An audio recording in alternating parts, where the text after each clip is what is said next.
ಅಮೆರಿಕದ ಕಳ್ಳಾಟ ಬಟಾಬೈಲು. ಭಾರತ ಮೂಲಕ ರಷ್ಯನ್ ತೈಲ ಖರೀದಿ. ರೆಡ್ ಹ್ಯಾಂಡ್ ಆಗಿ ಸಿಕ್ಬಿತ್ತು ಅಮೆರಿಕ ಎಕ್ಸ್ಪೋಸ್ಡ್. ಭಾರತದಿಂದ ಜಗತ್ತಿನ super power America petrol diesel ಖರೀದಿ ಮಾಡ್ತಾ ಇದೆ. ಅಮೆರಿಕ ವಿಶ್ವದ ಅತಿ ದೊಡ್ಡ ತೈಲ ಉತ್ಪಾದಕ ರಾಷ್ಟ್ರಗಳಲ್ಲಿ ಒಂದು. ಆದರೂ ಕೂಡ ಇಂಡಿಯಾದಿಂದ ಅಮೆರಿಕ ಪೆಟ್ರೋಲ್ ಡೀಸೆಲ್ ಖರೀದಿ ಮಾಡ್ತಾ ಇದೆ. ಭಾರತದಿಂದ ಅಮೆರಿಕಗೆ ಪೆಟ್ರೋಲ್ ಡೀಸೆಲ್ ರಫ್ತಾಗ್ತಾ ಇದೆ. 2022 ನವೆಂಬರ್ನಲ್ಲಿ ಅಮೆರಿಕ ಭಾರತದಿಂದ ಭರ್ತಿ $9 ಬಿಲಿಯನ್ ಮೌಲ್ಯದ ಪೆಟ್ರೋಲಿಯಂ ವಸ್ತುಗಳನ್ನು ಖರೀದಿ ಮಾಡಿದೆ. ಹೌದು, ನೀವು ಕೇಳ್ತಿರೋದು ಸರಿಯಾಗೇ ಇದೆ, ಕನ್ಫ್ಯೂಸ್ ಆಗಬೇಡಿ. ನಾವು ಹೇಳ್ತಿರೋದು ಅಮೆರಿಕ ಭಾರತದಿಂದ ಪೆಟ್ರೋಲ್ ಡೀಸೆಲ್ ಖರೀದಿ ಮಾಡ್ತಿದೆ ಅಂತಾನೆ. ಏನಿದು, ಏನೋ ವಿಚಿತ್ರವಾಗೇನೋ ಹೇಳ್ತಾ ಇದ್ದೀರಲ್ಲ, ಉಲ್ಟಾ ಹೇಳ್ತಿರ್ಬೋದು ನೀವು ಅಂತ ನಿಮಗೆ ಅಚ್ಚರಿ ಆಗ್ಬೋದು. ಸಾಮಾನ್ಯವಾಗಿ ಎಲ್ರಿಗೂ ಗೊತ್ತಿರೋ ಹಾಗೆ ಅಮೆರಿಕ ಜಗತ್ತಲ್ಲಿ ಅತಿ ಹೆಚ್ಚು ತೈಲ ಉತ್ಪಾದನೆ ಮಾಡೋ ರಾಷ್ಟ್ರ. ಅಮೆರಿಕದಲ್ಲಿ ಪ್ರತಿದಿನ 1,48,00,000 ಬ್ಯಾರೆಲ್ ತೈಲ ಉತ್ಪಾದನೆ ಆಗುತ್ತೆ. ಸೌದಿ ಅರೇಬಿಯಾ ಮತ್ತು ರಷ್ಯಾಗಿಂತ ಹೆಚ್ಚು ಕಚ್ಚಾ ತೈಲ ಉತ್ಪಾದಿಸುವ ರಾಷ್ಟ್ರ ಅಮೆರಿಕ. ಆದರೆ ಅಮೆರಿಕ ಭಾರತದಿಂದ ಪೆಟ್ರೋಲ್ ಡೀಸೆಲ್ ಖರೀದಿ ಮಾಡೋದು ಅಂದರೆ ಏನರ್ಥ ಅಂತ ನೀವು ಪ್ರಶ್ನೆ ಮಾಡ್ಬೋದು. ಅಮೆರಿಕ ಅತಿ ಹೆಚ್ಚು ಕಚ್ಚಾ ತೈಲವನ್ನು ಉತ್ಪಾದನೆ ಮಾಡೋ ರಾಷ್ಟ್ರ ಹೇಗೋ ಹಾಗೆ ಜಗತ್ತಲ್ಲಿ ಅತಿ ಹೆಚ್ಚು ತೈಲವನ್ನು ಬಳಸುವ ರಾಷ್ಟ್ರ ಕೂಡ ಹೌದು. ಅಮೆರಿಕದಲ್ಲಿ ನಿತ್ಯ 1,48,00,000 ಬ್ಯಾರೆಲ್ ಕಚ್ಚಾ ತೈಲ ಉತ್ಪಾದನೆ ಆದರೆ ನಿತ್ಯ ಬಳಕೆಯಾಗೋದು ಭರ್ತಿ 1,96,00,000 ಬ್ಯಾರೆಲ್. ಅಂದರೆ ಅಮೆರಿಕ ತಾನು ಉತ್ಪಾದನೆ ಮಾಡೋ ಕಚ್ಚಾ ತೈಲಕ್ಕಿಂತ ಸುಮಾರು 48 ಲಕ್ಷ ಬ್ಯಾರೆಲ್ ಹೆಚ್ಚು ತೈಲವನ್ನು ಬಳಕೆ ಮಾಡುತ್ತೆ. ಹಾಗಾದರೆ ಈ ಹೆಚ್ಚುವರಿ ತೈಲ ಅಮೆರಿಕಾಗೆ ಎಲ್ಲಿಂದ ಬರುತ್ತೆ? ಅಮೆರಿಕ ಬೇರೆ ಬೇರೆ ರಾಷ್ಟ್ರಗಳಿಂದ ತೈಲವನ್ನು ಆಮದು ಮಾಡಿಕೊಳ್ಳುತ್ತೆ.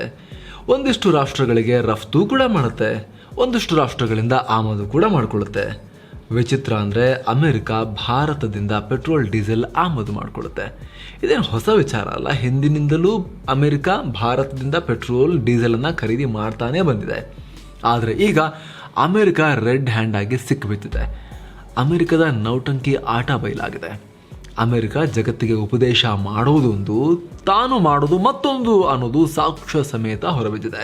2022 ನವೆಂಬರ್ ತಿಂಗಳಲ್ಲಿ ಭಾರತದ ಪೆಟ್ರೋಲಿಯಂ ಮತ್ತು natural gas minister Hardeep Singh Puri ಅವರಿಗೆ ಅಮೆರಿಕದ CNN ಸುದ್ದಿ ಸಂಸ್ಥೆಯ ಆಂಕರ್ ಬೆಕಿ ಆಂಡರ್ಸನ್ ಒಂದು ಪ್ರಶ್ನೆಯನ್ನು ಕೇಳಿದರು. ಯುಕ್ರೇನ್ ಮೇಲೆ ಯುದ್ಧ ಮಾಡ್ತಿರೋ ರಷ್ಯಾ ನಿಮಗೆ ಅಂದರೆ ಭಾರತಕ್ಕೆ ಡಿಸ್ಕೌಂಟ್ ರೇಟ್ನಲ್ಲಿ ಕಚ್ಚಾ ತೈಲವನ್ನು ಕೊಡ್ತಾ ಇದೆ. ನಿಮ್ಮ ಪ್ರಧಾನಮಂತ್ರಿ ನರೇಂದ್ರ ಮೋದಿ ಇದು ಯುದ್ಧದ ಕಾಲ ಅಲ್ಲ, ಯುದ್ಧ ನಿಲ್ಲಬೇಕು ಅಂತಿದ್ದಾರೆ. ಆದರೆ ನಿಮ್ಮ ದೇಶ ರಷ್ಯಾದಿಂದ ರಿಯಾಯಿತಿ ರೇಟಲ್ಲಿ ಕಚ್ಚಾ ತೈಲವನ್ನು ಖರೀದಿ ಮಾಡ್ತಾ ಇದೆ. ಇದು ನೈತಿಕತೆಯ ಪ್ರಶ್ನೆ ಅಲ್ವಾ, ಸರಿನಾ ಇದು ಅಂಥೇಳಿ CNN ಬೆಕಿ ಆಂಡರ್ಸನ್ ಹರ್ದೀಪ್ ಪುರಿ ಅವರಿಗೆ ಉಪದೇಶ ಮಾಡಿದರು. ಅಮೆರಿಕ ರಷ್ಯಾದ ಮೇಲೆ ನಿರ್ಬಂಧ ಹೇರಿದೆ, ಆದರೂ ಭಾರತ ರಷ್ಯಾದಿಂದ ಕಚ್ಚಾ ತೈಲವನ್ನು ಖರೀದಿ ಮಾಡ್ತಾ ಇದೆ, ಅದು ಕೂಡ ಕಡಿಮೆ ಬೆಲೆಯಲ್ಲಿ ಅನ್ನೋದು ಅಮೆರಿಕದ ಪತ್ರಕರ್ತೆಯ ನೈತಿಕತೆಯ ಪ್ರಶ್ನೆಯಾಗಿತ್ತು. ಇದೇ ಸಿಟ್ಟಲ್ಲಿ ಆಕೆ ಪ್ರಶ್ನೆಯನ್ನು ಕೇಳಿದರು. ಈ ಪ್ರಶ್ನೆಗೆ ಭಾರತದ ಪೆಟ್ರೋಲಿಯಂ ಸಚಿವ ಹರ್ದೀಪ್ ಪುರಿ ಸರಿಯಾಗಿ ಉತ್ತರವನ್ನು ಕೊಟ್ಟಿದ್ರು. ನಾವು ರಷ್ಯಾದಿಂದ 3 ತಿಂಗಳು ಖರೀದಿ ಮಾಡುವಷ್ಟು ಕಚ್ಚಾ ತೈಲವನ್ನು ಯುರೋಪ್ ಖಂಡ ಒಂದು ಮಧ್ಯಾಹ್ನಕ್ಕೆ ಖರೀದಿ ಮಾಡುತ್ತೆ ಅಂತ ಉತ್ತರವನ್ನು ಕೊಟ್ಟಿದ್ರು. ಅಷ್ಟೇ ಅಲ್ಲ, ಅಮೆರಿಕ ರಷ್ಯಾ ಮೇಲೆ ಹೇರಿದ ನಿರ್ಬಂಧವನ್ನು ಪಾಲಿಸುವುದಕ್ಕಿಂತ 130 ಕೋಟಿ ಭಾರತೀಯರ ಹಿತಾಸಕ್ತಿಗೆ ತಕ್ಕಂತೆ ಕೆಲಸ ಮಾಡೋದು ಹೆಚ್ಚು ನೈತಿಕವಾದದ್ದು ಅಂತ ಕೂಡ ಹರ್ದೀಪ್ ಪುರಿ ಅಮೆರಿಕದ ನಿರೂಪಕಿಗೆ ಉತ್ತರವನ್ನು ಕೊಟ್ಟಿದ್ರು. ವಿಚಿತ್ರ ಅಂದರೆ ಅಮೆರಿಕದ ನಿರೂಪಕಿ ಸ್ಟುಡಿಯೋದಲ್ಲಿ ಆರಾಮಾಗಿ ಕೂತ್ಕೊಂಡು ನೀವು ಯಾಕೆ ರಷ್ಯಾದ ತೈಲವನ್ನು ಖರೀದಿ ಮಾಡ್ತೀರಿ ಅಂತ ಕೇಳೋ ಟೈಮ್ನಲ್ಲೇ ಅಮೆರಿಕ ಕೂಡ ರಷ್ಯಾ ತೈಲವನ್ನು ಬಳಸ್ತಾ ಇತ್ತು. ಈಗಲೂ ಕೂಡ ಸ್ವತಃ ಅಮೆರಿಕವೇ ರಷ್ಯಾದ ತೈಲವನ್ನು ಖರೀದಿ ಮಾಡ್ತಾ ಇದೆ. ಅದ್ಯಾವ ಅಮೆರಿಕ ರಷ್ಯಾ ಮೇಲೆ ನಿರ್ಬಂಧ ಹಾಕಿ ಇಡೀ ಜಗತ್ತನ್ನು ರಷ್ಯಾ ವಿರುದ್ಧ ಎತ್ತಿಕಟ್ಟೋಕೆ ಪ್ರಯತ್ನ ಪಡ್ತಾ ಇದೆಯೋ ಅದೇ ಅಮೆರಿಕ ಗಪ್ಚುಪ್ಪಾಗಿ ರಷ್ಯಾದ ತೈಲವನ್ನು ಬಳಸ್ತಾ ಇದೆ. ಈ ಮೂಲಕ ಅಮೆರಿಕ ಎಕ್ಸ್ಪೋಸ್ ಆಗಿದೆ. ಅದು ಹೇಗೆ ಅಮೆರಿಕ ರಷ್ಯಾ ತೈಲವನ್ನು ಖರೀದಿ ಮಾಡ್ತಿದೆ ಅಂತ ಕೂಡ ನಿಮಗೆ ಹೇಳ್ತಾ ಹೋಗ್ತೀವಿ. ಅದಕ್ಕೂ ಮುನ್ನ ಅಮೆರಿಕ ರಷ್ಯಾ ತೈಲವನ್ನು ಬಳಸ್ತಿರೋದು ಹೇಗೆ ಮುಖ್ಯ ಆಗುತ್ತೆ, ಇದರ ಹಿನ್ನೆಲೆ ಏನು ಅಂತ ಕೂಡ ಕ್ವಿಕ್ಕಾಗಿ ನೋಡ್ಬೇಕು ನಾವು. ಯುಕ್ರೇನ್ ಮೇಲೆ ರಷ್ಯಾ ದಾಳಿ, ರಷ್ಯಾ ಮೇಲೆ ಅಮೆರಿಕ ನಿರ್ಬಂಧ. 2022 ಫೆಬ್ರವರಿ 24ನೇ ತಾರೀಕು ಬೆಳ್ಳಂಬೆಳಗ್ಗೆ ಯುಕ್ರೇನ್ ರಾಜಧಾನಿ ಕಿಯೇವ್ ಮೇಲೆ ವಾಯುದಾಳಿ ಕುರಿತು ಎಚ್ಚರಿಕೆ ಕೊಡೋ ಸೈರನ್ ಭಯಾನಕವಾಗಿ ಕೂಗೋಕೆ ಶುರು ಮಾಡಿದ್ವು. ಯುಕ್ರೇನ್ ನಿರೀಕ್ಷೆ ಮಾಡಿದ ಹಾಗೆ ರಷ್ಯಾ ಅಧ್ಯಕ್ಷ ಪುಟಿನ್ ಯುಕ್ರೇನ್ ಮೇಲೆ ಸೈನಿಕ ಕಾರ್ಯಾಚರಣೆಯನ್ನು ಆರಂಭ ಮಾಡಿದ್ರು. ಈ ಮೂಲಕ ಯುಕ್ರೇನ್ ರಷ್ಯಾ ಯುದ್ಧ ಶುರುವಾಗ್ಬಿಟ್ಟಿತ್ತು. ಅಮೆರಿಕ ಯುಕ್ರೇನ್ಗೆ ಮೊದಲೇ ಮಾತು ಕೊಟ್ಟಂತೆ ಈ ಕದನದಲ್ಲಿ ಶಸ್ತ್ರಾಸ್ತ್ರ ಸಹಾಯ ಮಾಡೋಕೆ ಶುರು ಮಾಡಿತು ಯುಕ್ರೇನ್ಗೆ. ಅಸಲಿಗೆ ಯುಕ್ರೇನ್ ಮೇಲೆ ರಷ್ಯಾ ದಾಳಿ ನಡೆಸೋಕೆ ದೊಡ್ಡ ಕಾರಣವೇ ಅಮೆರಿಕ. ಯುಕ್ರೇನ್ ಅಮೆರಿಕ ಲೀಡರ್ಶಿಪ್ನ ನ್ಯಾಟೋ ಸಂಘಟನೆಯ ಸೇರೋಕೆ ರೆಡಿಯಾಗಿ ನಿಂತಿತ್ತು. ರಷ್ಯಾದೊಂದಿಗೆ ಗಡಿ ಹಂಚಿಕೊಂಡಿರೋ ಯುರೋಪ್ನ ದೊಡ್ಡ ದೇಶ ಯುಕ್ರೇನ್ ನ್ಯಾಟೋಗೆ ಸೇರಿಬಿಟ್ರೆ ಅದು ರಷ್ಯಾ ಭದ್ರತೆಗೆ ಧಕ್ಕೆ ಅಂತ ಪುಟಿನ್ ಭಾವಿಸಿದ್ರು. ನೀವು ನ್ಯಾಟೋ ಸೇರಿದ್ರೆ ಪರಿಣಾಮ ಸರಿ ಇರಲ್ಲ ಅಂತ ಪುಟಿನ್ ಯುಕ್ರೇನ್ಗೆ ಎಚ್ಚರಿಕೆ ಕೂಡ ಕೊಟ್ಟರು. ಆದರೂ ಯುಕ್ರೇನ್ ರಷ್ಯಾದ ಬೆದರಿಕೆಗೆ ಬಗ್ಲಿಲ್ಲ. ಹೀಗಾಗಿ ಪುಟಿನ್ ಯುಕ್ರೇನ್ ಮೇಲೆ ಯುದ್ಧವನ್ನು ಶುರು ಮಾಡಿಬಿಟ್ರು. ಯುದ್ಧ ಶುರುವಾಗ್ತಲೇ ಅಮೆರಿಕ ರಷ್ಯಾವನ್ನು ಆರ್ಥಿಕವಾಗಿ ಹಣಿಯೋಕೆ ನಿರ್ಬಂಧಗಳ ಅಸ್ತ್ರವನ್ನು ಹೂಡೋಕೆ ಶುರು ಮಾಡಿತು. ಅಮೆರಿಕ ಮತ್ತು ಯುರೋಪ್ ರಾಷ್ಟ್ರಗಳು ಸೇರಿಕೊಂಡು ರಷ್ಯಾ ಮೇಲೆ ಹಲವು ರೀತಿಯ ಆರ್ಥಿಕ ನಿರ್ಬಂಧಗಳನ್ನು ಹೇರಿದ್ರು. ಅಮೆರಿಕ ಈ ಯುದ್ಧಕ್ಕೂ ಮುನ್ನ ರಷ್ಯಾದಿಂದ ಪ್ರತಿದಿನ ಬರೋಬ್ಬರಿ 7 ಲಕ್ಷ ಬ್ಯಾರೆಲ್ ಕಚ್ಚಾ ತೈಲ ಮತ್ತು ಸಂಸ್ಕರಿಸಿದ ಪೆಟ್ರೋಲಿಯಂ ಅನ್ನು ಆಮದು ಮಾಡಿಕೊಳ್ತಾ ಇತ್ತು. ಯಾಕಂದರೆ ರಷ್ಯಾ ಜಗತ್ತಿನ ಅತಿ ಹೆಚ್ಚು ಕಚ್ಚಾ ತೈಲವನ್ನು ಉತ್ಪಾದನೆ ಮಾಡೋ 3ನೇ ದೊಡ್ಡ ರಾಷ್ಟ್ರ, ಅತಿ ಹೆಚ್ಚು ರಫ್ತು ಮಾಡೋ 2ನೇ ದೊಡ್ಡ ರಾಷ್ಟ್ರ ಕೂಡ ಹೌದು. ಆದರೆ ರಷ್ಯಾ ಯುಕ್ರೇನ್ ಮೇಲೆ ದಾಳಿ ನಡೆಸಿದ ಬಳಿಕ ಅಮೆರಿಕ ತಾನು ರಷ್ಯಾದಿಂದ ಖರೀದಿ ಮಾಡ್ತಿದ್ದ ಕಚ್ಚಾ ತೈಲ, ಸಂಸ್ಕರಿಸಿದ ಪೆಟ್ರೋಲಿಯಂ, ನೈಸರ್ಗಿಕ ಅನಿಲ ಮತ್ತು ಕಲ್ಲಿದ್ದಲು ಆಮದನ್ನು ಬಂದ್ ಮಾಡಲೇಬೇಕಾಯಿತು. ಬ್ಯಾನ್ ಮಾಡ್ಕೊಂಡು ಇವ್ರು ತಗೊಂಡ್ರೆ ಹೀಗಾಗಿ ಇದರಿಂದ ರಷ್ಯಾದ ಬೊಕ್ಕಸ ಖಾಲಿಯಾಗತ್ತೆ, ರಷ್ಯಾಗೆ ಹೊಡೆತ ಬೀಳುತ್ತೆ ಅನ್ನೋದು ಅಮೆರಿಕ ಕೊಟ್ಟ ಒಂದು ಲಾಜಿಕ್ ಆಗಿತ್ತು. ಆದರೆ ಆಗಿದ್ದೇ ಬೇರೆ. ಅಲ್ಲಿ ಅಮೆರಿಕದ ಮಾತು ಕೇಳಲಿಲ್ಲ ಭಾರತ. ಅಮೆರಿಕ ರಷ್ಯಾದಿಂದ ಇಂಧನ ಖರೀದಿಯನ್ನ ಸಂಪೂರ್ಣವಾಗಿ ಬಂದ್ ಮಾಡಿತು. ಯುರೋಪಿಯನ್ ದೇಶಗಳು ರಷ್ಯಾದ ತೈಲ ಮತ್ತು ಅನಿಲ ಖರೀದಿಯನ್ನ ಕಡಿಮೆ ಮಾಡಿದ್ವು. ಇದರ ಪರಿಣಾಮವಾಗಿ ಜಗತ್ತಲ್ಲಿ ಕಚ್ಚಾ ತೈಲದ ಬೆಲೆ ಏರಿಕೆ ಆಯಿತು. ರಷ್ಯಾಗೆ ಮೊದಲಿಗಿಂತ ಕಮ್ಮಿ ಪ್ರಮಾಣದ ಕಚ್ಚಾ ತೈಲ ಮಾರಾಟ ಆದರೂ ಕೂಡ ಮೊದಲಿನಷ್ಟೇ ಹಣ ಬರೋಕ್ಕೆ ಶುರುವಾಯಿತು. ಬೋನಸ್ ಅನ್ನುವಂತೆ ಭಾರತ ಕೂಡ ರಷ್ಯಾದಿಂದ ಹೆಚ್ಚಿನ ಪ್ರಮಾಣದಲ್ಲಿ ತೈಲ ಖರೀದಿ ಮಾಡೋಕ್ಕೆ ಶುರು ಮಾಡಿತು. ರಷ್ಯಾ ಭಾರತಕ್ಕೆ ಒಳ್ಳೆ ಡಿಸ್ಕೌಂಟ್ ರೇಟಲ್ಲಿ ಕಚ್ಚಾ ತೈಲವನ್ನು ಕೊಡ್ತೀವಿ ತಗೊಳ್ಳಿ ಅಂತ ಆಫರ್ ಕೊಡ್ತು. ಮಿತ್ರ ರಾಷ್ಟ್ರದಿಂದ ಸಿಕ್ಕ ಆಫರ್ನ ಯಾಕೆ ಬಿಡೋಣ ಅಂತ ಭಾರತ 2 ಕೈಗಳಿಂದ ಬಾಚಿಕೊಳ್ತು. ರಷ್ಯಾದಿಂದ ತೈಲ ಖರೀದಿಯ ಪ್ರಮಾಣವನ್ನು ತುಂಬ ಜಾಸ್ತಿ ಮಾಡ್ತು. ಯುಕ್ರೇನ್ ರಷ್ಯಾ ಯುದ್ಧಕ್ಕೂ ಮುನ್ನ ರಷ್ಯಾದಿಂದ ಭಾರತಕ್ಕೆ ಕಚ್ಚಾ ತೈಲ ಬರ್ತಿತ್ತಾದರೂ ಕೂಡ ಅದರ ಪ್ರಮಾಣ ತುಂಬ ಕಮ್ಮಿ ಇತ್ತು. ಅಂದರೆ 2022ರ ಮಾರ್ಚ್ 31ರಂದು ಕೊನೆಗೊಂಡ ಆರ್ಥಿಕ ವರ್ಷದಲ್ಲಿ ಭಾರತ ರಷ್ಯಾದಿಂದ ಆಮದು ಮಾಡಿಕೊಂಡ ಕಚ್ಚಾ ತೈಲದ ಪ್ರಮಾಣ ಕೇವಲ 0.22% ಇತ್ತು. ಆದರೆ ಈಗ 2022ರ ಅಂತ್ಯದ ಹೊತ್ತಿಗೆ ರಷ್ಯಾ ಭಾರತಕ್ಕೆ ಅತಿ ಹೆಚ್ಚು ಕಚ್ಚಾ ತೈಲ ರಫ್ತು ಮಾಡೋ ನಂಬರ್ 1 ರಾಷ್ಟ್ರವಾಗಿ ಹೊರಹೊಮ್ಮಿದೆ. 2022ರ ಡಿಸೆಂಬರ್ನಲ್ಲಿ, ಅಂದರೆ ಕಳೆದ ತಿಂಗಳು, ರಷ್ಯಾದಿಂದ ಭಾರತಕ್ಕೆ ಪ್ರತಿದಿನ 10 ಲಕ್ಷ ಬ್ಯಾರಲ್ ಕಚ್ಚಾ ತೈಲ ಬಂದಿದೆ. 2022ರ ಅಕ್ಟೋಬರ್ನಲ್ಲಿ ರಷ್ಯಾ, ಇರಾಕ್ ಮತ್ತು ಸೌದಿ ಅರೇಬಿಯಾವನ್ನು ಹಿಂದಕ್ಕೆ ಭಾರತಕ್ಕೆ ಅತಿ ಹೆಚ್ಚು ಕಚ್ಚಾ ತೈಲವನ್ನು ರಫ್ತು ಮಾಡೋ ದೇಶ ಆಗಿತ್ತು. ರಷ್ಯಾದ ಈ ನಂಬರ್ 1 ಸ್ಥಾನ ನವೆಂಬರ್ ಮತ್ತು ಡಿಸೆಂಬರ್ನಲ್ಲೂ ಕೂಡ ಕಂಟಿನ್ಯೂ ಆಗಿದೆ. ರಷ್ಯಾದ ಕಚ್ಚಾ ತೈಲ ಆಮದು ಮತ್ತಷ್ಟು ವೇಗವನ್ನು ಪಡ್ಕೊಂಡಿದೆ. ಈಗ ಭಾರತ ಆಮದು ಮಾಡಿಕೊಳ್ಳೋ ಒಟ್ಟು ಕಚ್ಚಾ ತೈಲದಲ್ಲಿ ಭರ್ತಿ 25% ರಷ್ಯನ್ ಆಯಿಲೇ ಬರ್ತಾ ಇದೆ. ಈ ಬೆಳವಣಿಗೆ ಅಮೆರಿಕದ ಕಣ್ಣನ್ನು ಕೆಂಪು ಮಾಡ್ತು. ಅಮೆರಿಕ ಭಾರತದಿಂದ ಏನು ಬಯಸಿತ್ತು ಅಂದರೆ, ರಷ್ಯಾ ಯುಕ್ರೇನ್ ಮೇಲೆ ದಾಳಿ ಮಾಡಿದ ಪರಿಣಾಮ ಭಾರತ ರಷ್ಯಾವನ್ನು ವಿರೋಧಿಸಿ ಹೇಳಿಕೆ ಕೊಡಬೇಕು ಅಂತ ಅಮೆರಿಕ ನಿರೀಕ್ಷೆ ಮಾಡಿತ್ತು. ರಷ್ಯಾ ಯುಕ್ರೇನ್ ಮೇಲೆ ನಡೆಸಿದ ದಾಳಿಯನ್ನು ಬಹಿರಂಗವಾಗಿ ಖಂಡಿಸಿ ರಷ್ಯಾಗೆ ಮುಜುಗರ ಮಾಡುತ್ತೆ ಭಾರತ ಅಂತ ಅಂದ್ಕೊಂಡಿತ್ತು. ಆದರೆ ಅಮೆರಿಕದ ಇಷ್ಟದಂತೆ ನಡೆದುಕೊಳ್ಳೋಕೆ ಭಾರತ ಪಾಕಿಸ್ತಾನ ಅಲ್ವಲ್ಲ. ರಷ್ಯಾ ಮತ್ತು ಭಾರತಕ್ಕೆ ಐತಿಹಾಸಿಕ ಸಂಬಂಧಗಳಿದೆ. ಭಾರತದ ಪರವಾಗಿ ಕಷ್ಟ ಕಾಲದಲ್ಲಿ ಯುದ್ಧ ಮಾಡೋಕ್ಕೂ ಸಿದ್ಧ ಅಂತ ಮುಂದೆ ಬಂದಿತ್ತು ಸೋವಿಯತ್ ರಷ್ಯಾ. ಆದರೆ ಆಗ USSR ಇತ್ತು ಅನ್ನೋದು ಅದು ಬೇರೆ ವಿಚಾರ. USSR ಅಥವಾ ಅಂದಿನ ಸೋವಿಯತ್ ರಷ್ಯಾ ವಿಶ್ವಸಂಸ್ಥೆಯ ಭದ್ರತಾ ಮಂಡಳಿಯಲ್ಲಿ ಭಾರತದ ಪರವಾಗಿ ಭರ್ತಿ 7 ಬಾರಿ ವಿಟೋ ಪವರ್ನ ಚಲಾಯಿಸಿದೆ. ವಿಶ್ವಸಂಸ್ಥೆಯ ಭದ್ರತಾ ಮಂಡಳಿ ಬೇರೆ ಬೇರೆ ವಿಚಾರಗಳಿಗೆ ಸಂಬಂಧಪಟ್ಟಂತೆ ಭಾರತದ ವಿರುದ್ಧ ಮಸಲತ್ತು ಮಾಡಿ ನಿರ್ಣಯ ಪಾಸ್ ಮಾಡಿ ಭಾರತಕ್ಕೆ ಮುಜುಗರ ಉಂಟು ಮಾಡೋಕ್ಕೆ ಪ್ರಯತ್ನ ಪಟ್ಟಿತ್ತು. ಆಗ ರಷ್ಯಾ ತನ್ನ ವಿಟೋ ಪವರ್ ಬಳಸಿ ಭಾರತದ ವಿರುದ್ಧ ನಿರ್ಣಯ ಪಾಸ್ ಆಗದಂತೆ ನೋಡಿಕೊಂಡಿದೆ. 1971ರ ಭಾರತ ಪಾಕ್ ಯುದ್ಧದಲ್ಲಿ ಅಮೆರಿಕ ಸ್ಪಷ್ಟವಾಗಿ ಪಾಕ್ ಪರವಾಗಿ ನಿಂತ್ಕೊಂಡಿತ್ತು. ಆಕ್ಚುಲಿ ಅಮೆರಿಕ ಪಾಕ್ ಪರ ಎಲ್ಲಿವರೆಗೂ ಹೋಗಿತ್ತು ಅಂದರೆ, ಭಾರತವನ್ನು ಹೆದರಿಸೋಕೆ ಬಂಗಾಳ ಕೊಲ್ಲಿಗೆ ತನ್ನ ನೌಕಾಪಡೆಯ 7th ಫ್ಲೀಟ್ ಅನ್ನು ಕಳಿಸ್ಕೊಟ್ಟಿತ್ತು. ಅಂದರೆ ಯುದ್ಧ ನೌಕೆಗಳನ್ನು ಕಳಿಸಿ ಭಾರತವನ್ನು ಹೆದರಿಸೋಕೆ ಪ್ರಯತ್ನ ಪಟ್ಟಿತ್ತು. ಆಗ USSR ಭಾರತದ ಪರವಾಗಿ ಯುದ್ಧ ನೌಕೆಗಳು ಮತ್ತು ಪರಮಾಣು ದಾಳಿ ನಡೆಸೋ ಜಲಾಂತರ್ಗಾಮಿಗಳನ್ನು ಕಳಿಸ್ಕೊಟ್ಟು ನಾವಿದ್ದೀವಿ ಇಂಡಿಯಾ ಪರ ಅಂತ ಹೇಳಿತ್ತು. ಅಮೆರಿಕ ಭಾರತದ ಮೇಲೆ ದಾಳಿ ಮಾಡಿದ್ರೆ ನಾವು ಅಮೆರಿಕದ ಮೇಲೆ ದಾಳಿ ಮಾಡಲೇಬೇಕಾಗತ್ತೆ ಅನ್ನೋ ಸಂದೇಶವನ್ನು ರವಾನೆ ಮಾಡಿತ್ತು. ಈಗಲೂ ಭಾರತದ ಬಳಿ ಇರೋ ಬಹುತೇಕ ಅಣ್ವಸ್ತ್ರಗಳು ರಷ್ಯಾದ ಟೆಕ್ನಾಲಜಿಯನ್ನು ಹೊಂದಿವೆ, ಅವರ ಸಹಾಯದಿಂದ ಆಗಿವೆ. ಭಾರತ ಅಮೆರಿಕದ ವಿರೋಧದ ನಡುವೆ ಕೂಡ ರಷ್ಯಾದಿಂದ S-400 ಕ್ಷಿಪಣಿ ಸಿಸ್ಟಮ್ ಅನ್ನು ಖರೀದಿ ಮಾಡಿದೆ.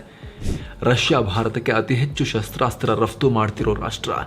ಇಷ್ಟೆಲ್ಲ ಇರುವಾಗ ಅಮೆರಿಕ ಹೇಳ್ತು ಅಂತ ಭಾರತ ರಷ್ಯಾವನ್ನು ಎದುರು ಹಾಕೊಳ್ಳೋಕ್ಕಾಗತ್ತಾ? ಭಾರತ ರಷ್ಯಾವನ್ನು ಖಂಡಿಸೋಕ್ಕಾಗತ್ತಾ? ಆಗಲ್ಲ. ರಷ್ಯಾದೊಂದಿಗೆ ವ್ಯಾಪಾರವನ್ನು ಕಡಿಮೆ ಮಾಡಲಿಲ್ಲ ಭಾರತ. ಬದಲಾಗಿ ರಷ್ಯಾದಿಂದ ಕಚ್ಚಾ ತೈಲವನ್ನು ಹೆಚ್ಚು ಖರೀದಿ ಮಾಡೋಕೆ ಶುರು ಮಾಡಿತು. ಇದು ಅಮೆರಿಕ ಅನ್ನೋ ದೇಶಕ್ಕೆ ಇನ್ನಿಲ್ಲದ ಉರಿಯನ್ನ ಸರ್ವಾಂಗಗಳಲ್ಲೂ ಉಂಟು ಮಾಡಿತು. 2022 ನವೆಂಬರ್ನಲ್ಲಿ ಅಮೆರಿಕದ ನಿರೂಪಕಿ ಭಾರತದ ಪೆಟ್ರೋಲಿಯಂ ಸಚಿವರಿಗೆ ಪ್ರಶ್ನೆ ಕೇಳಿದ್ದು ಕೂಡ ರಷ್ಯಾ ವಿಚಾರದಲ್ಲಿ ಭಾರತದ ಮೇಲೆ ಅಮೆರಿಕಗಿರೋ ಸಿಟ್ಟಿನ ಒಂದು ಪ್ರತೀಕ ಆಗಿತ್ತು. ಹೀಗೆ ಅಮೆರಿಕ ಯಾರೂ ರಷ್ಯಾದೊಂದಿಗೆ ವ್ಯಾಪಾರ ಮಾಡಬೇಡಿ ಅಂತ ಹೇಳಿಕೊಂಡು ಗಲಾಟೆ ಮಾಡುತ್ತೆ. ರಷ್ಯಾದೊಂದಿಗೆ ವ್ಯಾಪಾರ ಮಾಡ್ತಿರೋ ಭಾರತವನ್ನು ಬಹಿರಂಗವಾಗಿ ಖಂಡಿಸೋಕ್ಕಾಗದೆ, ಸುಮ್ಮನೆ ಕೂರೋಕ್ಕಾಗದೆ ಒದ್ದಾಡ್ತಾ ಇದೆ. ಯಾಕಂದರೆ ಈ ಅಮೆರಿಕಾಗೆ ಭಾರತ ಬೇಕು. ಜೊತೆಗೆ ಇದೇ ಅಮೆರಿಕ ತಾನು ಮಾತ್ರ ರಷ್ಯಾ ತೈಲವನ್ನು ಎಷ್ಟೆಲ್ಲ ಮಾತಾಡ್ತಿದ್ರು ಕೂಡ ನೈತಿಕ ಅಳುಕಿಲ್ಲದೆ ಅಮೆರಿಕ ಬಳಸ್ಕೊಳ್ತಾ ಇದೆ. ಇದು ಹೇಗೆ ಅಂತ ಕೂಡ ಎಕ್ಸ್ಪೋಸ್ ಮಾಡ್ತಾ ಹೋಗ್ತೀವಿ ನೋಡಿ. ಭಾರತದ ಮೂಲಕ ಅಮೆರಿಕ ಸೇರ್ತಾ ಇದೆ ರಷ್ಯಾ ತೈಲ. ಯುಕ್ರೇನ್ ರಷ್ಯಾ ಯುದ್ಧ ಶುರುವಾದ ಮೇಲೆ ಭಾರತದ ಸರ್ಕಾರಿ ಮತ್ತು ಖಾಸಗಿ ತೈಲ ಕಂಪನಿಗಳು ರಷ್ಯಾದಿಂದ ಸುಮಾರು 30% ಡಿಸ್ಕೌಂಟ್ ರೇಟಲ್ಲಿ ಕಚ್ಚಾ ತೈಲವನ್ನು ಖರೀದಿ ಮಾಡ್ತಾ ಇವೆ. ಗುಜರಾತ್ನಲ್ಲಿರೋ ರಿಲಯನ್ಸ್ ಇಂಡಸ್ಟ್ರೀಸ್, ನಯಾರಾ ಎನರ್ಜೀಸ್ ಸೇರಿದಂತೆ ಹಲವು ಖಾಸಗಿ ತೈಲ ಕಂಪನಿಗಳು ರಷ್ಯಾದಿಂದ ಭಾರಿ ಪ್ರಮಾಣದಲ್ಲಿ ತೈಲವನ್ನು ಖರೀದಿ ಮಾಡ್ತಿವೆ. ಇಲ್ಲಿ ಹೇಳಿ ಕೇಳಿ ರಷ್ಯಾದಿಂದ ಡಿಸ್ಕೌಂಟ್ ರೇಟ್ನಲ್ಲಿ ಕಚ್ಚಾ ತೈಲ ಸಿಗ್ತಾ ಇದೆ. ಹೀಗಾಗಿ ರಷ್ಯಾದಿಂದ ಹೆಚ್ಚೆಚ್ಚು ತೈಲವನ್ನು ಆಮದು ಮಾಡಿಕೊಂಡು ಭಾರತದಲ್ಲಿ ಅದರ ರಿಫೈನ್ಮೆಂಟ್ ಆಗ್ತಾ ಇದೆ, ಸಂಸ್ಕರಣೆ ನಡೀತಾ ಇದೆ. ಕಚ್ಚಾ ತೈಲವನ್ನು ಸಂಸ್ಕರಣೆ ಮಾಡಿದ ಬಳಿಕ ಪೆಟ್ರೋಲ್, ಡೀಸೆಲ್, ಏವಿಯೇಷನ್ ಫ್ಯೂಲ್ ಅಂದರೆ ವಿಮಾನದಲ್ಲಿ ಬಳಸೋ ಇಂಧನ ಎಲ್ಲ ರೆಡಿ ಆಗುತ್ತೆ. ಇದನ್ನು ಭಾರತದ ಕಂಪನಿಗಳು ಬೇರೆ ಬೇರೆ ರಾಷ್ಟ್ರಗಳಿಗೆ ಮಾರಾಟ ಮಾಡಿ ಲಾಭ ಗಳಿಸ್ತಾ ಇವೆ. ಭಾರತದಲ್ಲಿ ಪ್ರತಿ ವರ್ಷ 25 ಕೋಟಿ ಟನ್ ತೈಲ ಸಂಸ್ಕರಣೆಯಾಗುತ್ತೆ. ಭಾರತದ ಬಳಕೆಗೆ ಇಷ್ಟೊಂದು ತೈಲ ಬೇಕಾಗಿಲ್ಲ. ಹೀಗಾಗಿ ಹೆಚ್ಚುವರಿ ಪೆಟ್ರೋಲ್, ಡೀಸೆಲ್ ಬೇರೆ ಬೇರೆ ರಾಷ್ಟ್ರಗಳಿಗೆ ರಫ್ತಾಗುತ್ತೆ. ರಷ್ಯಾದ ತೈಲ ಭಾರತಕ್ಕೆ ಕಮ್ಮಿ ರೇಟ್ನಲ್ಲಿ ಬರ್ತಿರೋದ್ರಿಂದ ಭಾರತದಲ್ಲಿ ಸಂಸ್ಕರಣೆಗೊಂಡು ವಿದೇಶಗಳಿಗೆ ರಫ್ತಾಗೋ ಪೆಟ್ರೋಲ್, ಡೀಸೆಲ್ ಪ್ರಮಾಣ ಕೂಡ ಹೆಚ್ಚಾಗಿದೆ. ಈ ವರ್ಷ ಭಾರತ 21%ನಷ್ಟು ಹೆಚ್ಚು ಪೆಟ್ರೋಲಿಯಂ ಉತ್ಪನ್ನಗಳನ್ನು ವಿದೇಶಗಳಿಗೆ ರಫ್ತು ಮಾಡ್ತಾ ಇದೆ. 2022 ಏಪ್ರಿಲ್ನಿಂದ ಆಗಸ್ಟ್ನಲ್ಲಿ ಭಾರತದಿಂದ ರಫ್ತಾದ ಪೆಟ್ರೋಲ್, ಡೀಸೆಲ್ ಪ್ರಮಾಣ 76% ಜಾಸ್ತಿಯಾಗಿತ್ತು. ಹಾಗಾದರೆ ಭಾರತದಿಂದ ರಫ್ತಾಗೋ ಈ ಪೆಟ್ರೋಲ್, ಡೀಸೆಲ್ ಎಲ್ಲಿಗೆ ಹೋಗ್ತಾ ಇದೆ ಅಂದರೆ ಉತ್ತರ ಅಮೆರಿಕ. ಭಾರತದಲ್ಲಿ ಶುದ್ಧೀಕರಣಗೊಂಡು ವಿದೇಶಗಳಿಗೆ ಹೋಗೋ ಪೆಟ್ರೋಲ್, ಡೀಸೆಲ್ನ ನಂಬರ್ 1 ಡೆಸ್ಟಿನೇಷನ್ ಅಮೆರಿಕ. ಕೇವಲ ಅಮೆರಿಕ ಮಾತ್ರ ಅಂತಲ್ಲ, ಬೇರೆ ರಾಷ್ಟ್ರಗಳಿದ್ದಾವೆ. ಯುರೋಪ್ನ ಪೋರ್ಚುಗಲ್, ಬೆಲ್ಜಿಯಂ, ನೆದರ್ಲ್ಯಾಂಡ್ಸ್ ಮತ್ತು ಇಟಲಿ ಕೂಡ ಭಾರತದಿಂದ ಪೆಟ್ರೋಲ್, ಡೀಸೆಲ್ ಖರೀದಿಯನ್ನು ಜಾಸ್ತಿ ಮಾಡಿವೆ, ಸಂಸ್ಕರಿಸಿದ ಪೆಟ್ರೋಲ್, ಡೀಸೆಲನ್ನು. ಗುಜರಾತ್ನಲ್ಲಿ ಅಂದರೆ ಪಾಕಿಸ್ತಾನದ ಗಡಿಗೆ ಹತ್ತಿರದಲ್ಲಿ ನಿರ್ಮಾಣ ಆಗ್ತಾ ಇರುವಂತಹ ಭಾರತದ ಖಾಸಗಿ ತೈಲ ಸಂಸ್ಕರಣಾ ಘಟಕಗಳಿಗೆ ಪಾಕಿಸ್ತಾನದ ಭಯ ಕೂಡ ಇದೆ. ಅಲ್ಲಿ ದುಷ್ಟು ಬುದ್ಧಿಯೋ ಏನಾದ್ರು ಮಾಡಿಬಿಟ್ರೆ ಅಂತ. ಪಾಕಿಸ್ತಾನ ದಾಳಿ ಮಾಡಿದ್ರೆ ನಷ್ಟ ಆಗೋ ಅಳುಕು ಕೂಡ ಇದೆ. ಆದರೆ ದೂರದ ಯುರೋಪ್ನಲ್ಲಿ ನಡೀತಿರೋ ಕದನದಿಂದಾಗಿ ಈ ಕಂಪನಿಗಳಿಗೆ ಈಗ ಭರ್ಜರಿ ಲಾಭ ಆಗ್ತಾ ಇದೆ. ಹೀಗಾಗಿ ಭಾರತ ಸರ್ಕಾರ ಈ ಕಂಪನಿಗಳ ಮೇಲೆ ವಿಂಡ್ ಫಾಲ್ ತೆರಿಗೆ ಹಾಕಿದೆ. ಒಂದಿಷ್ಟು ಕೈಗಾರಿಕೆಗಳು ಭಾರಿ ಲಾಭ ಗಳಿಸ್ತಾ ಇದ್ದ ಸಮಯದಲ್ಲಿ ಸರ್ಕಾರಗಳು ಆ ಕೈಗಾರಿಕೆಗಳ ಮೇಲೆ ಹಾಕೋ ಎಕ್ಸ್ಟ್ರಾ ತೆರಿಗೆಯನ್ನು ವಿಂಡ್ ಫಾಲ್ ಟ್ಯಾಕ್ಸ್ ಅಂತ ಹೇಳ್ತಾರೆ. ಅಂದರೆ ನೀವು ಚೆನ್ನಾಗಿ ಬಗಿತಾ ಇದ್ದೀರಿ, ದೋಚ್ಕೊತಾ ಇದ್ದೀರಿ, ಸ್ವಲ್ಪ ಟ್ಯಾಕ್ಸು ಕೊಡಿ ಸ್ವಾಮಿ ಅದರಲ್ಲಿ ಅಂತ. ಭಾರತದ ಖಾಸಗಿ ತೈಲ ಕಂಪನಿಗಳ ಈ ಸುಗ್ಗಿ ಕಾಲ ಇನ್ನೆಷ್ಟು ದಿನ ಇರುತ್ತೋ ಗೊತ್ತಿಲ್ಲ. ಯಾಕಂದರೆ ಅಮೆರಿಕ ಮತ್ತು ಯುರೋಪ್ ದೇಶಗಳಲ್ಲಿ ಆರ್ಥಿಕ ಹಿಂಜರಿತ ಶುರುವಾಗ್ತಾ ಇದೆ, ಆಗಿಬಿಟ್ಟಿದೆ. ರಷ್ಯಾ ಭಾರತಕ್ಕೆ ಕೊಡ್ತಿರೋ ಡಿಸ್ಕೌಂಟನ್ನು ಯಾವಾಗ ಬಂದ್ ಮಾಡುತ್ತೋ ಅಂತಲೂ ಗೊತ್ತಿಲ್ಲ. ಆದರೆ ಸದ್ಯಕ್ಕಂತೂ ಈ ಲಾಭದ ಹೊಳೆಗೆ ಯಾವುದೇ ಅಣೆಕಟ್ಟು ಇಲ್ಲ. ಹೀಗೆ ರಷ್ಯಾದ ತೈಲ ಖರೀದಿ ಮಾಡಿ ಹಬ್ಬ ಮಾಡ್ತಿರೋ ಭಾರತದ ಖಾಸಗಿ ತೈಲ ಕಂಪನಿಗಳಿಗೆ 2022 ನವೆಂಬರ್ನಲ್ಲಿ ಅಮೆರಿಕ $3 ಬಿಲಿಯನ್ ಮೌಲ್ಯದ ಪೆಟ್ರೋಲ್, ಡೀಸೆಲ್ ಖರೀದಿ ಮಾಡಿದೆ ಕಂಪನಿಗಳಿಂದ. ಭಾರತದಿಂದ ಸಾಮಾನ್ಯವಾಗಿ 23% ಹೆಚ್ಚು ರಿಫೈನ್ಡ್ ಆಯಿಲನ್ನು ಆಮದು ಮಾಡಿಕೊಂಡಿದೆ. ಹಾಗಾದರೆ ಭಾರತಕ್ಕೆ ತೈಲ ಎಲ್ಲಿಂದ ಬಂತು ಅಂದರೆ ಉತ್ತರ ರಷ್ಯಾದಿಂದ ಕಮ್ಮಿ ಬೆಲೆಯಲ್ಲಿ ತೈಲ ಸಿಗ್ತಿರೋ ಕಾರಣಕ್ಕೆ ಭಾರತದ ಕಂಪನಿಗಳು ಹೆಚ್ಚೆಚ್ಚು ತರಿಸ್ಕೊಂಡು ಸಂಸ್ಕರಣೆ ಮಾಡಿ ಹೆಚ್ಚೆಚ್ಚು ಬೆಲೆಗೆ ಮಾರಾಟ ಮಾಡ್ತಿವೆ. ಹಾಗಾದರೆ ಭಾರತದ ಕಂಪನಿಗಳು ರಷ್ಯಾದಿಂದ ಕಚ್ಚಾ ತೈಲವನ್ನು ಖರೀದಿ ಮಾಡ್ತಿರೋದು ಅಮೆರಿಕಗೆ ಗೊತ್ತಿಲ್ವಾ? ನಾವು ಭಾರತದಿಂದ ಪೆಟ್ರೋಲ್, ಡೀಸೆಲ್ ಖರೀದಿ ಮಾಡಿದ್ರೆ ಅದು ಪರೋಕ್ಷವಾಗಿ ರಷ್ಯಾಗೆ ದುಡ್ಡು ಹೋಗುತ್ತೆ, ರಷ್ಯಾ ತೈಲವನ್ನೇ ಖರೀದಿ ಮಾಡ್ದಂಗೆ ಆಗುತ್ತೆ ಅಂತ ಅಮೆರಿಕಾಗೆ ತೋಚ್ತಾ ಇಲ್ವಾ? 100% ಗೊತ್ತಿದೆ ಅಮೆರಿಕಾಗೆ. ಆದರೂ ಯಾಕೆ ಅಮೆರಿಕ ಭಾರತದ ಮೂಲಕ ರಷ್ಯಾ ತೈಲವನ್ನು ಖರೀದಿ ಮಾಡುತ್ತೆ? ಹಾಗಾದರೆ ಭಾರತ ರಷ್ಯಾದ ತೈಲವನ್ನು ಖರೀದಿ ಮಾಡ್ತಿರೋ ಬಗ್ಗೆ ಹೊರಗಡೆ ತುಂಬ ಕೊಂಕು ಮಾತನಾಡೋ ಅಮೆರಿಕ ಸ್ವತಃ ತಾನೇ ರಷ್ಯನ್ ಆಯಿಲನ್ನು ಬಳಸ್ತಿರೋದು ಯಾಕೆ? ಈ ಎಲ್ಲ ಪ್ರಶ್ನೆಗಳಿಗೆ ಸರಳ ಉತ್ತರ ಏನು ಗೊತ್ತಾ? ಅದು ಹೇಳ್ತೀವಿ ಕೇಳಿ. ಅಮೆರಿಕ ಅನ್ನೋ ದೇಶಕ್ಕೆ ಯಾರ ಮೇಲೂ ಪ್ರೀತಿ ಇಲ್ಲ, ಯಾರ ಮೇಲೂ ದ್ವೇಷ ಇಲ್ಲ. ಇರೋದು ಕೇವಲ ಅದರ ಲಾಭ ಮತ್ತು ಸ್ವಹಿತಾಸಕ್ತಿಯ ರಕ್ಷಣೆ ಮಾತ್ರ. ತನಗೆ ಲಾಭ ಆಗುತ್ತೆ, ತನ್ನ ದೇಶದ ಹಿತಾಸಕ್ತಿ ರಕ್ಷಣೆ ಆಗುತ್ತೆ ಅಂತ ಅನಿಸಿದ್ರೆ ಅಮೆರಿಕ ಏನು ಬೇಕಾದರೂ ಮಾಡುತ್ತೆ. ಯುಕ್ರೇನ್ ಅನ್ನೋ ದೇಶ ನ್ಯಾಟೋ ಪಡೆ ಸೇರಿದ್ರೆ, ಯುಕ್ರೇನ್ ಮೇಲೆ ಯುದ್ಧ ಮಾಡಿ ರಷ್ಯಾ ತನ್ನ ಸಂಪನ್ಮೂಲವನ್ನು ಹಾಳು ಮಾಡಿಕೊಂಡ್ರೆ ರಷ್ಯಾ ವೀಕ್ ಆಗುತ್ತೆ. ಜಗತ್ತಲ್ಲಿ ರಷ್ಯಾ ವಿಲನ್ ಆಗುತ್ತೆ ಅಂತ ಅಮೆರಿಕಕ್ಕೆ ಚೆನ್ನಾಗಿ ಗೊತ್ತು. ಜಗತ್ತಲ್ಲಿ ರಷ್ಯಾ ದುರ್ಬಲ ಆದರೆ ಅಮೆರಿಕದ ಹಿತಾಸಕ್ತಿಗಳಿಗೂ ಕೂಡ ಶಕ್ತಿ ಬರುತ್ತೆ. ಹೀಗಾಗಿ ಅಮೆರಿಕ ಯುಕ್ರೇನನ್ನು ಎತ್ತಿಕಟ್ಟಿ ಅದಕ್ಕೊಂದಿಷ್ಟು ಶಸ್ತ್ರಾಸ್ತ್ರ ಕೊಟ್ಟು ರಷ್ಯಾದೊಂದಿಗೆ ಬಡಿದಾಡಿಸ್ತಾ ಇದೆ. ಅದೇ ರೀತಿ ಭಾರತದಲ್ಲಿ ರಿಫೈನ್ ಆಗ್ತಿರೋ ರಷ್ಯಾ ಆಯಿಲನ್ನು ಖರೀದಿ ಮಾಡಿ ಅಮೆರಿಕ ಲಾಭ ಮಾಡ್ಕೊಳ್ತಾ ಇದೆ. ಹೀಗಾಗಿ ರಷ್ಯಾ ತೈಲವನ್ನು ಯಾವುದೇ ಸಂಕೋಚ ಇಲ್ಲದೆ ಭಾರತದ ಮೂಲಕ ಖರೀದಿ ಮಾಡ್ತಾ ಇದೆ. ಆದರೂ ಅಮೆರಿಕ ರಷ್ಯಾದೊಂದಿಗೆ ವ್ಯಾಪಾರ ಮಾಡಬೇಡಿ ಅಂತ ಭಾರತವೂ ಸೇರಿದಂತೆ ಜಗತ್ತಿನ ಬೇರೆ ಬೇರೆ ರಾಷ್ಟ್ರಗಳಿಗೆ ಪುಕ್ಸಟೆ ಸಲಹೆ ಮತ್ತು ಬೆದರಿಕೆ ಹಾಕ್ತಾ ಇರುತ್ತೆ. ಇದೇ ಅಮೆರಿಕ ಇರಾನ್ ಮೇಲೆ ಹೇರಿರೋ ನಿರ್ಬಂಧಗಳಿಂದಾಗಿ ಭಾರತ ಇರಾನ್ನಿಂದ ತೈಲ ಆಮದು ಮಾಡಿಕೊಳ್ಳದಂತಹ ಅನಿವಾರ್ಯ ಸ್ಥಿತಿ ಇದೆ. ಅವಕಾಶ ಇದ್ದಿದ್ರೆ ಅಮೆರಿಕ ರಷ್ಯಾ ತೈಲದಂತೆ ಇರಾನ್ ತೈಲವನ್ನು ಕೂಡ ಬಳಸ್ಕೊಳ್ತಾ ಇತ್ತು ಅನಿಸುತ್ತೆ. ಇಂತಹ ಡಬಲ್ ಗೇಮ್ ಮಾಡೋ ಮೈಂಡ್ಸೆಟ್ಟನ್ನು ಇಟ್ಕೊಂಡಿರುವ ಅಮೆರಿಕವನ್ನು ನಂಬಿಕೊಂಡು ರಷ್ಯಾ ಅನ್ನೋ ಬಲಿಷ್ಠ ಶಕ್ತಿ ಮೇಲೆ ಯುದ್ಧ ಮಾಡ್ತಿರೋ ಯುಕ್ರೇನ್ ಪರಿಸ್ಥಿತಿ ಏನಾಗುತ್ತೋ ಗೊತ್ತಿಲ್ಲ. ಆ ಯುಕ್ರೇನನ್ನು ಅಮೆರಿಕ ಅಂತೂ ಕಾಪಾಡಲ್ಲ, ಅವರು ದೇವರೇ ಕಾಪಾಡಬೇಕು ಅನಿಸುತ್ತೆ.